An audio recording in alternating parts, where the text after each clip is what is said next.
We are aware that we are entering a time of the year that we place a special emphasis on the giving of thanks.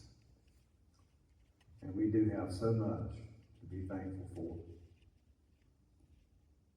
Even with the challenges of life, your blessings outweigh the struggles. Help us to stay mindful of how much we're blessed and how we're being cared for during the times of duress. I'm certain that each of us here this morning have pleas of our own, and it is without doubt that you know them, and you hear our hearts' cries as we struggle to find words to express them to you. Our hearts often have groanings that our lips find no words for. Personal struggles, national turmoil, world uncertainty. In each of these, we're challenged to pray your will be done on earth as it is in heaven. And so we say, may it be so. Amen.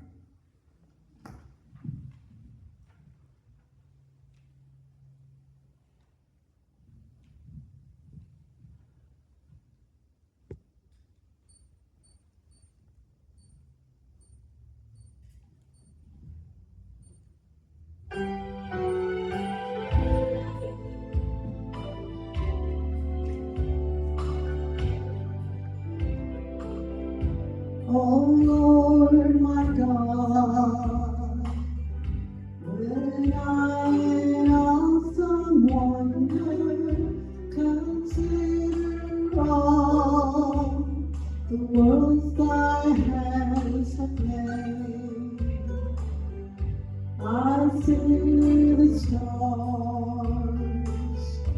I hear the rolling thunder, throughout the universe display. Then sings my soul, my Savior God to thee.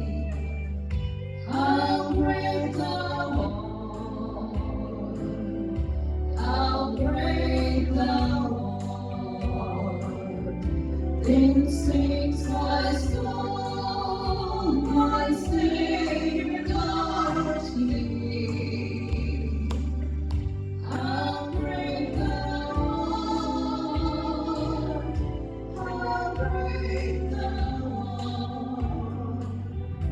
When Christ shall come with shout of acclamation and take me home, what joy shall fill my heart. Then I shall bow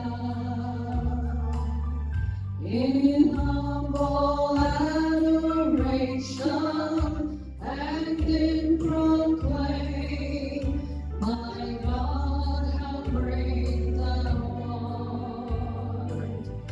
Then sings my soul, my Savior God to thee. How great thou art, how great thou art. Then sings my soul, my Savior God to thee. How great thou art, how great thou art.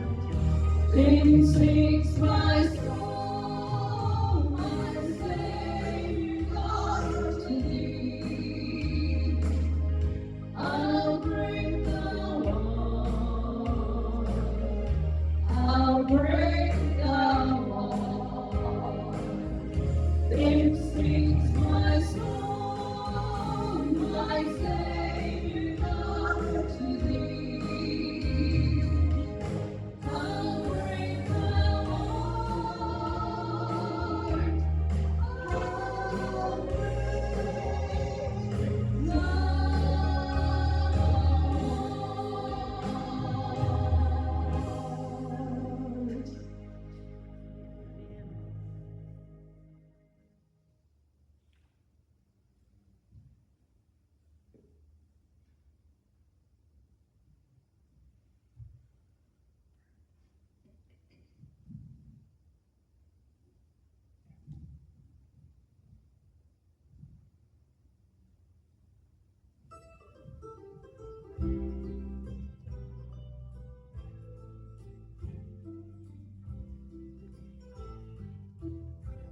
I live each day in victory because of the one who lives in me.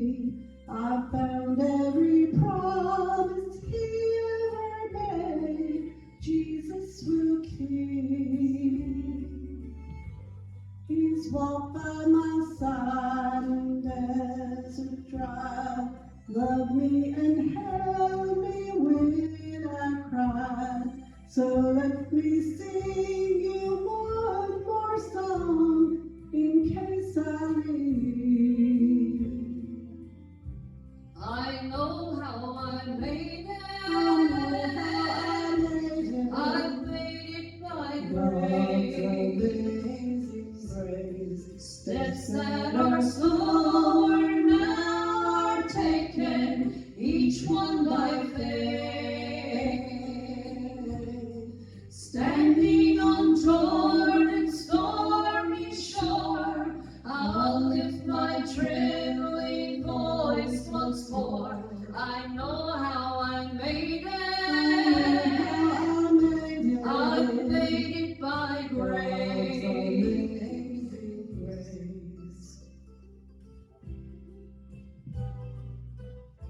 God's children are leaving one by one, passing this way and going home.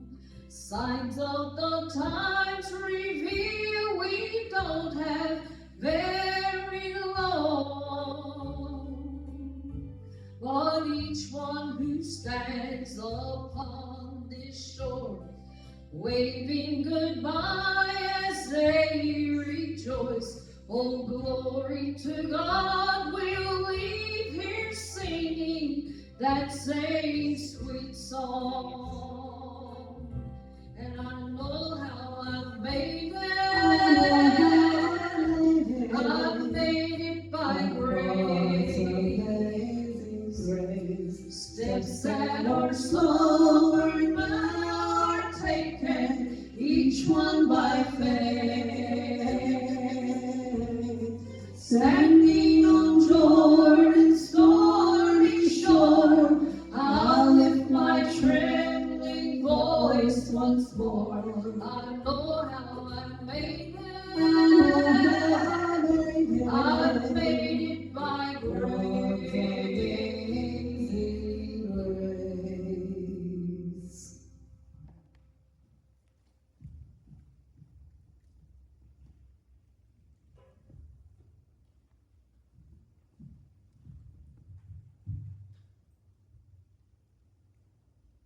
I grew up with the Righteous Brothers, and now I'm pleased to listen to the Righteous Sisters.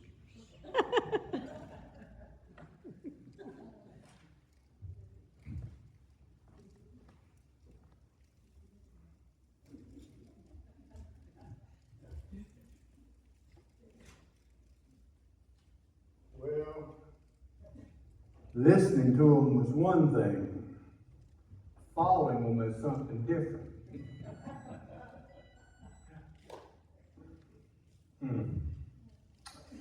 Thank you, Janice and Phyllis.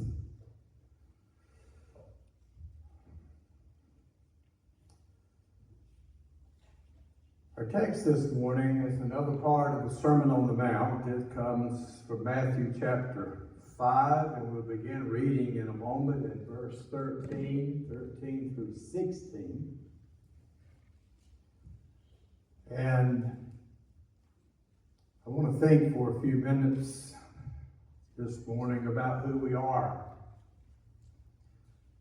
We think we can answer that question, and I suppose that we can. If you were to ask me who I am, I can give you a pretty good idea, I guess. After 69 years, I figured out a little bit. I do remember one time when I didn't know that. In fact, I remember telling my dad that I needed to go yonder somewhere and find out who I was.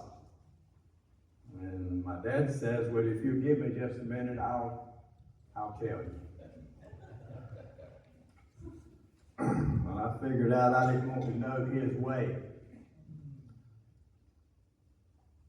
It's funny how we've heard so much lately on identity crisis. It's a big deal nowadays. We hear it practically every day about who we are, what we are. I don't want to talk about that just a few minutes this morning. But let's look. Chapter 5, verse 13. You are the salt of the earth. These are Jesus' words speaking to these disciples and anyone else who happened to be sitting on that mountain that day. You're the salt of the earth, but if the salt loses its savor, how can it be made salty again? It's no longer good for anything except to be thrown out and trampled by men. You're the light of the world. A city on a hill cannot be hidden, neither do people light a lamp and put it under a basket. Instead, they set it on a stand, and it gives light to everyone in the house. In the same way, let your light shine before men, that they may see your good deeds and glorify your Father in heaven.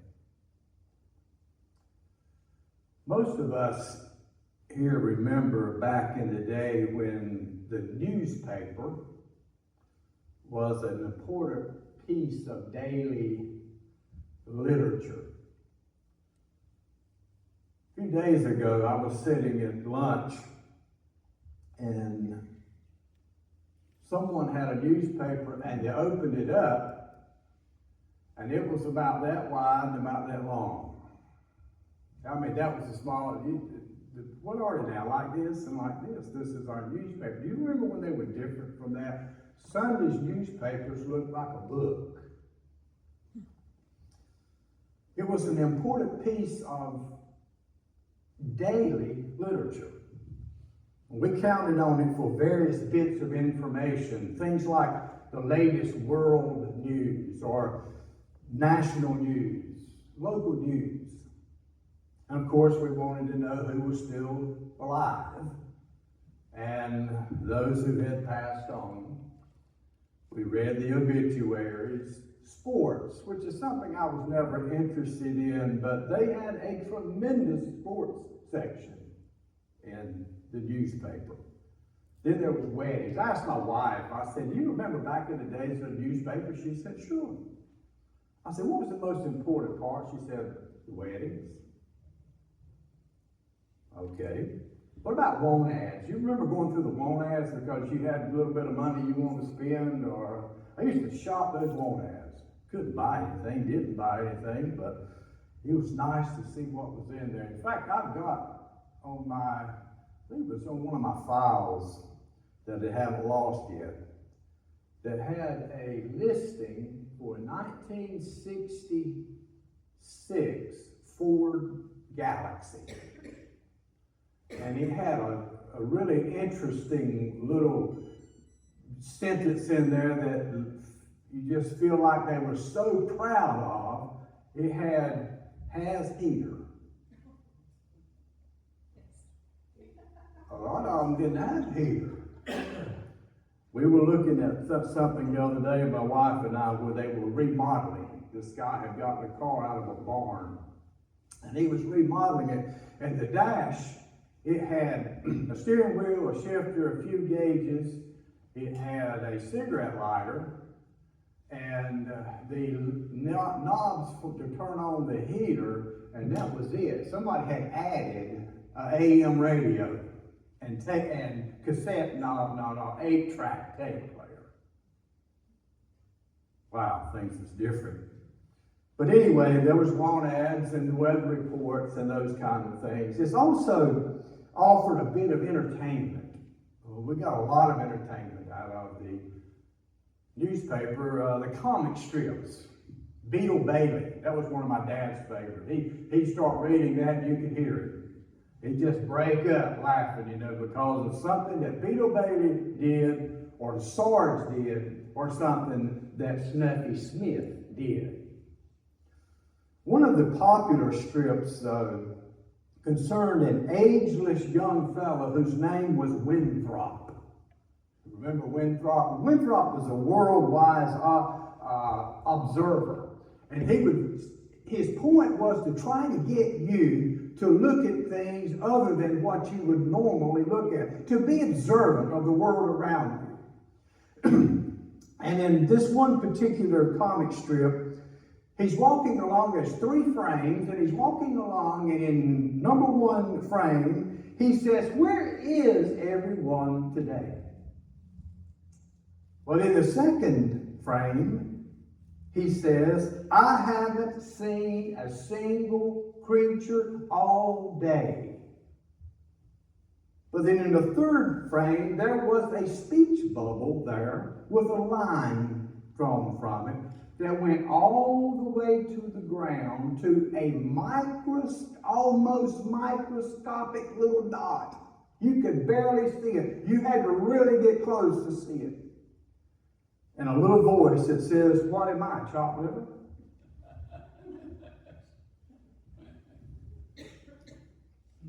How do we know who we are?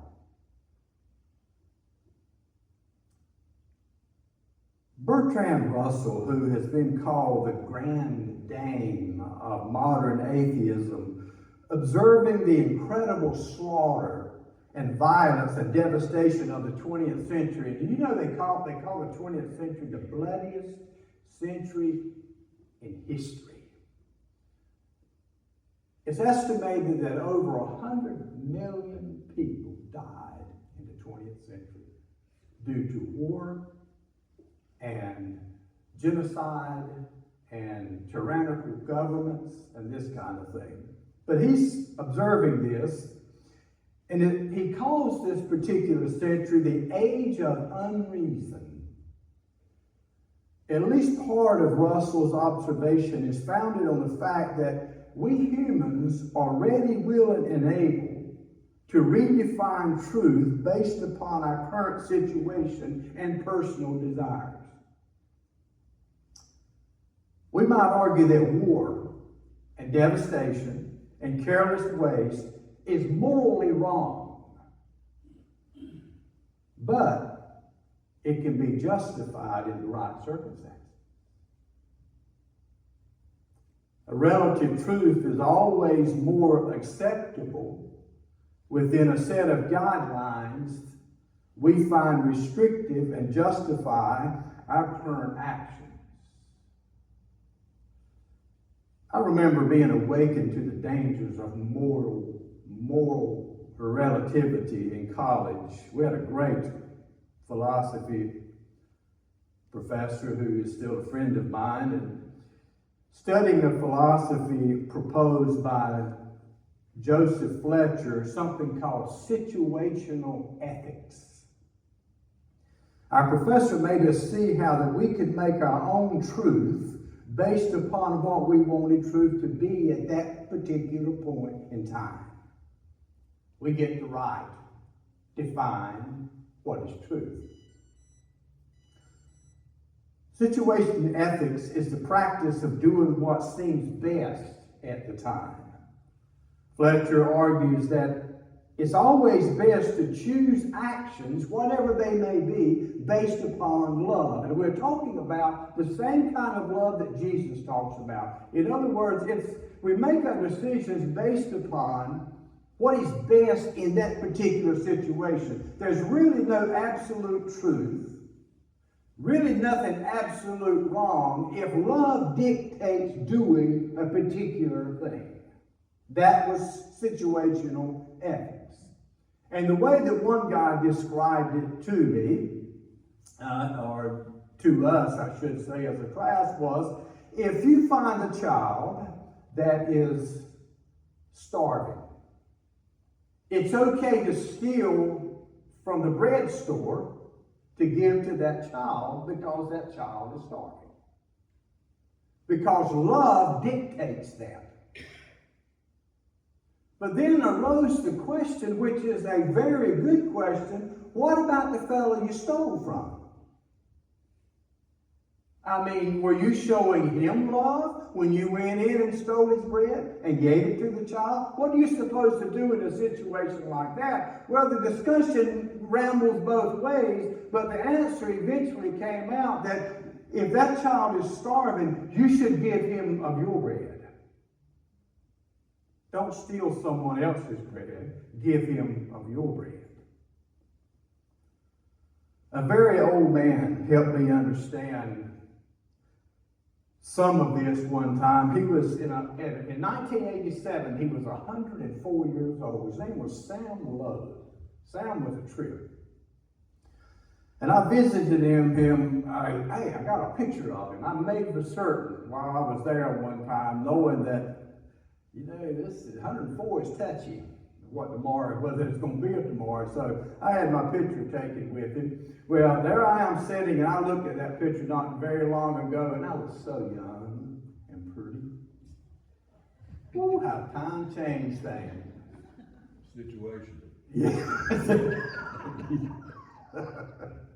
And looking at him, I look more like he did then now. But in 1987, he's 104. He's seen a lot of stuff. On one of my visitations to the nursing home, he explained to me that there was times when lying is better than telling the truth. Now, I'm fresh out of college. That kind of stuff don't fly with me. But he said, and I took kind of a little bit, I said, you know, Sam, it's kind of hard for me to agree with you on that. He said, well, think about it like this. Suppose you're invited to your one of your members' houses for dinner. And it's absolutely the worst meal you've ever had in your life. It was terrible. But the wife looks at you, who is your church member, a beloved church member, and says, what do you think about the pot roast? What do you say to her? You're going to tell her a lie. You're going to say, you know, I enjoyed it. I enjoyed it. You're going to try your best not to say, oh, that was good stuff, but you're going to find a way to get out of telling the truth. He brought that point home to me, and I said I could not raise an argument to save my life. I guarantee you wouldn't say to them, that's the worst stuff that I've had the misfortune to hope to try to digest. No, you would say something positive. If lying about bad pot roast was all there was to it, though, well, I'm sure the world wouldn't suffer too much by being cordial, and even if the truth was tampered with. But little white lies rarely stay little or white very long, do they? They have a way of developing, of darkening, of taking on a life of their own. The logic might be, if it's okay to lie so as to not hurt someone's feelings about sorry pot roast, then why is lying bad in other situations? Why can't we just lie about anything? I mean, if lying is okay in one situation, then why isn't it okay in another situation that might be a little bit more fragile?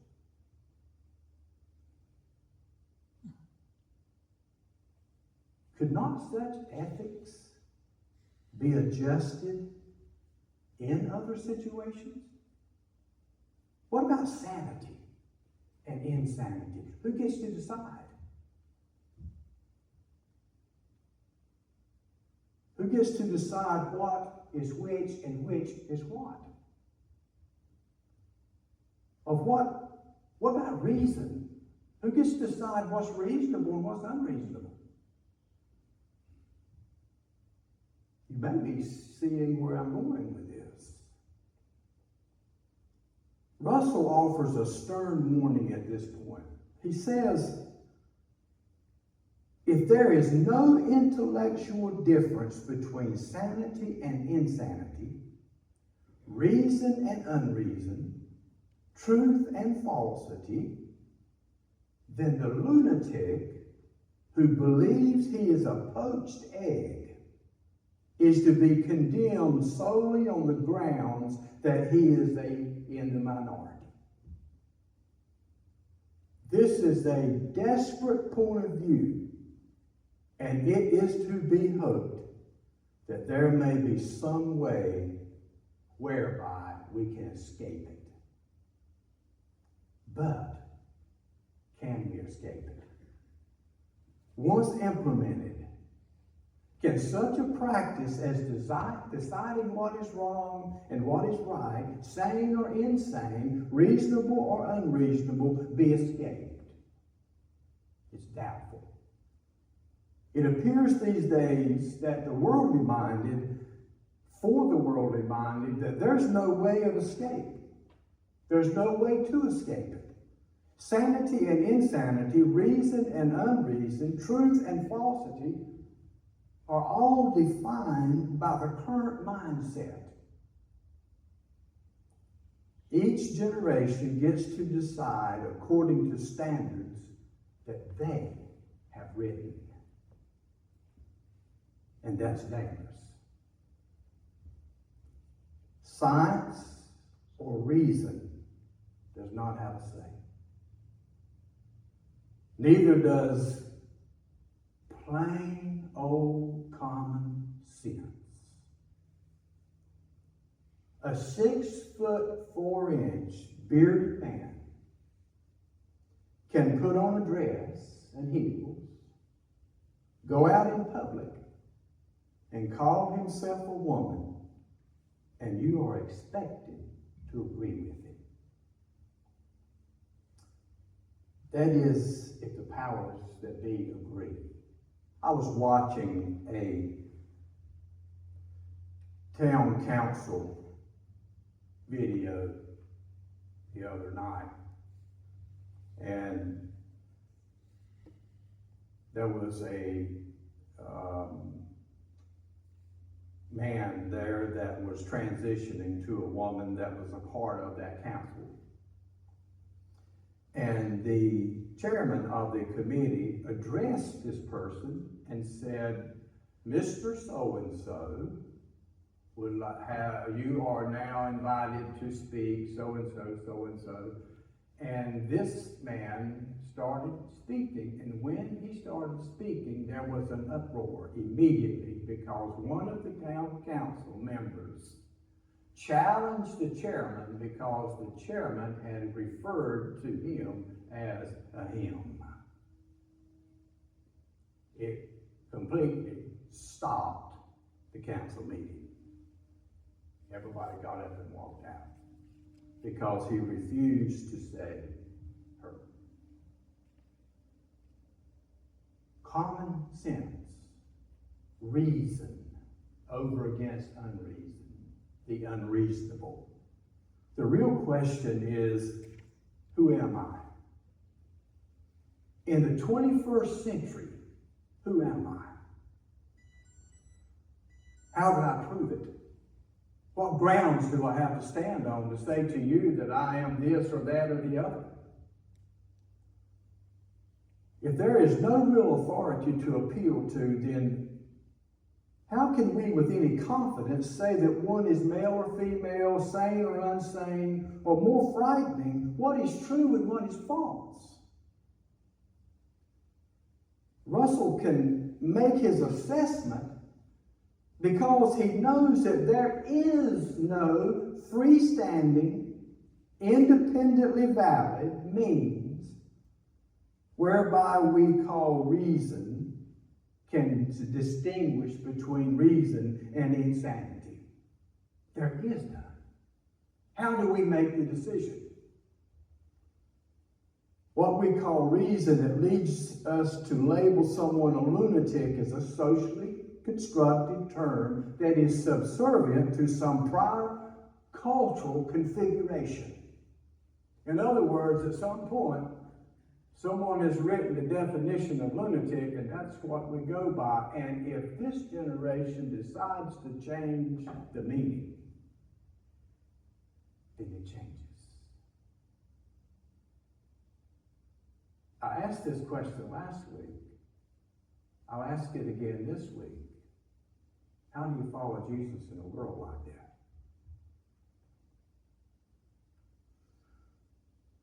A society's definition of who is insane and who is sane are a function of what that society society considers to be important at that particular time. We make our decisions based upon what the majority believes. It's rather frightening to be told that what we call reason is really only a statement of what the majority of the top 1% thinks that is reasonable.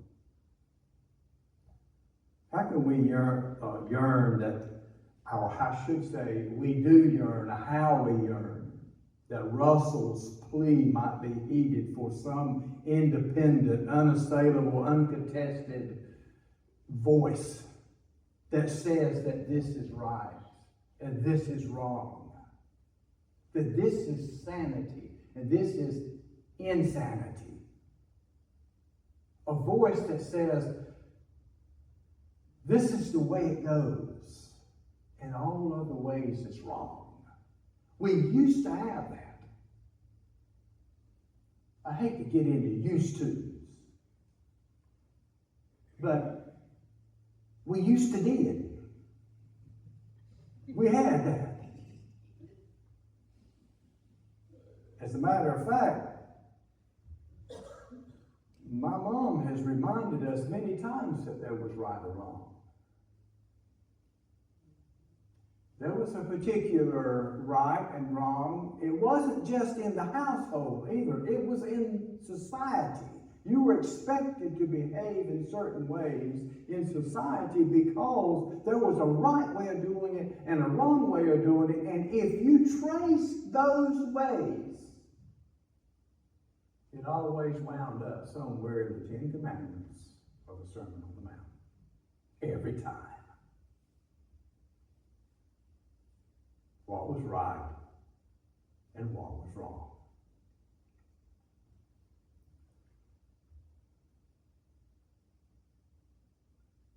How do you argue with a 6'4" bearded man in a blue dress if we have no absolute statement of fact that we can use to determine gender or anything else? How do you stand for yourself? How can you say you're right and that he is wrong? Maybe we're not. Maybe there's nothing to it whatsoever, and there's no rights or wrongs, and that what we do, we are a law unto ourselves. Every man does what's right in his own eyes. Have you ever wondered what the world would be if every man did what was right in his own eyes? We're trying it right now. Don't work too well. But could you imagine what the world would look like if every man did what was right in his own eyes? What if the church, with all of the influence that we as believers and the believers of the past that were so powerful in their lives, imagine what the world would be like had they not been. If the morality of heaven, if the power of God, if the power of love, if the comfort that comes from the Spirit was something that was never known, and there had been no checks and balances, what kind of world would we have today? Do you realize that the majority of the education that we enjoy, the institutions of higher learning, Do you realize that they were started by Christians? Go back and do some history.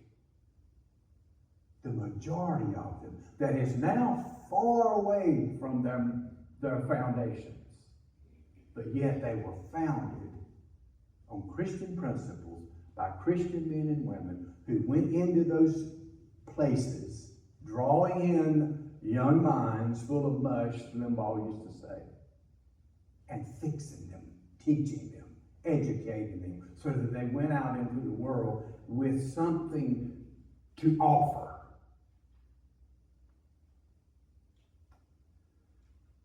Jesus looked at a ragtag group of dusty followers. I mean, this had to be a rough-looking crowd.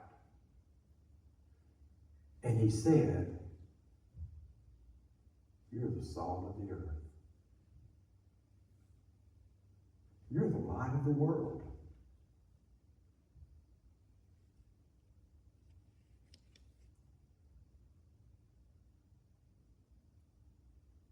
You are who Jesus says you are. The world may have its names for you, but only Jesus, who created you, who called you, can tell you who you really are. Salt, light, disciples, saved, redeemed,